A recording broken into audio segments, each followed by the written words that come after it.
Зээлийн хэлцээрийг бол дэмжиж байна. Тэгээд энэ эрчим хүчний яамнаас асуудаг. Эрчим хүчний их усүрийн найдвартай байдал, шавуу сүлжээний найдвартай байдал нь хэр байгаа Улаанбаатар хотын хувьд энэ 2026-аас 2027 оны өвөл та нар хэр хязгаарлалт хийх гэдэг байгаа. Үүнийг иргэд олон түмэнд эрт танилцуулж хэлж болох уу? За төлөвлөгөөт болон одоо бусад засвар үйлчлэгчнүүдэд дулааны уйлралд яаралтай хийж дуусгал дээр анхаарч байгаа юм би юу? Тэгээ өвөл болохоор баахан тог салгадаг. Энэ байдлаа та нар засах уу? Тэгээ энэ байдлыг засах чинь одоо хэрэгтэй гэж бодож л одоо энэ зээлийн хэлцээрийг дэмжиж байдаг. Харамсалтай байгаа байдал бах байдлаар байдвал мөн хэцүү яа. Тэгээ энэ дээр асуулт хариулт авъя. Хариулт 4 номер. За эрчим хүчний яам болгох төлөвлөлтийн газрын дарга Лувсан Сэрэн за гишүүний асуултанд хариулъя.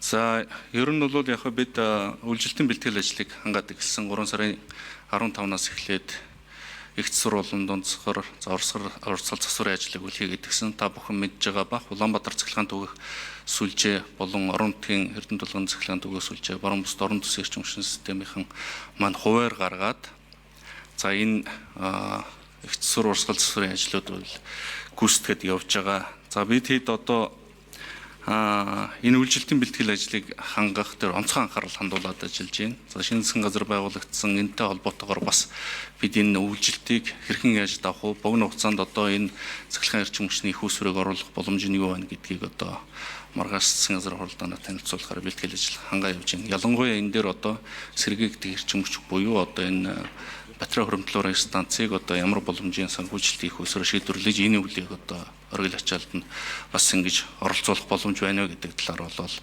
за судалгаа хийгдэж байна. За ер нь бол яг хуу энэ жил 70 мегаваттын Сэлэнг аймгийн Сүхбаатар суманд баригдах 70 мегаваттын дулаан цахилгаан станц ашиглалтанд орно.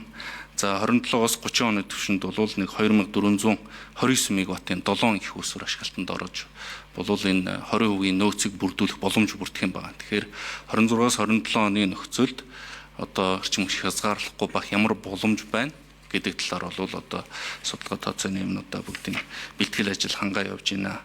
За мөн одоо дээрэс нь оюу толгой уурхаа маань бол бүгд найрамдагчдад ард улсаас 220 кВт-ийн цахилгаан дамжуулах агаарын шугамар одоо импортын цахилгаан эрчим хүчийг хангаж байгаа. За үүн дээр одоо нэмэх нь одоо ЦИС оюу буюу одоо дид станцын барилга угсралтай ажлыг гүйцэтгэж за импортоор нэг 70-аас 80 мегаваттыг авч төвийн бүсийн хэрэглээнд бас энэ өвлөө оргил ачаалж авахын бэлтгэл ажлыг хангаад явж байна. Батсөмбөрлөг шүүн тодорхойлцооё. За та нар мэдж байгаа ч юм байхгүй л бид нар мэдж байгаа алга байна. Алга учраас асуугаад байгаа. Тэр хуваараа олон түмэнд өгөө эрчим хүчний яам. Уг нь чойжлзрын сайд байхдаа хурал суудаг гэсэн найдлаа сайд хайцсан. Найдлаа сайдын эрчим хүчний яамны асуудыг шийдэж байгаа юм уст. Сайд мэдээгээ дуудалтаа та нар. Тэр сэргээгдэх эрчим хүчийг шийдэх нь зөв байгаад байгаа. Улаанбаатар хотчин эрчим хүчний хомсолд орцсон, эрчим хүчний хүн зурталт хүлүүлээ баглуулчихсан. Үүнийг шийдэж байгаа ганц арга нь сэргээгдэх эрчим хүч. Сая өвлийн тогны хязгаарлалтанд Чингэлтэй дүүрэгт нэг 93 айл нарны эрчим хүчинд холбогдсон. Тэр 93 айл тогны хязгаарлалтанд ороогүй шүү дээ. Улаанбаатар тогноос цэцэн баг тэр 93 айл гэрэл чийдэнтэй байсан. Улаанбаатар хотын энэ гэр ороолоо 220 мянган айлыг та нарны панелтай болгочмоор байгаа. Ингэжээж л эрчим хүчний хүн зуртлаас чөлөөлөх юм байгаа шүү дээ. Энийг тодруулаад өгөөдөж. Найдлагч өрцөнд орсон байна. Байгаа. Сайд. За, хариулт. Хэд номер? 4 номер.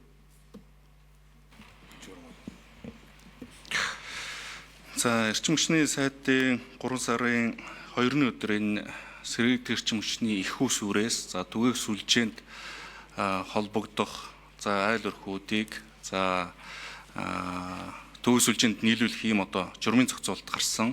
За үүн дээр бол одоо өнөөдрийн байдлаар үн тарифыг шинжилж өгсөн. За мөн дээрээс нь 20 кВт одоо хүртэл айл өрхүүдийг За ямар нэгэн одоо техникийн нөхцөл одоо садгүйгээр олгох зөвхөн одоо санал зөвлөмжийн хүрээнд за төгөөх сүлжээнд холбогдох ийм нөхцөлийг бүрдүүлсэн.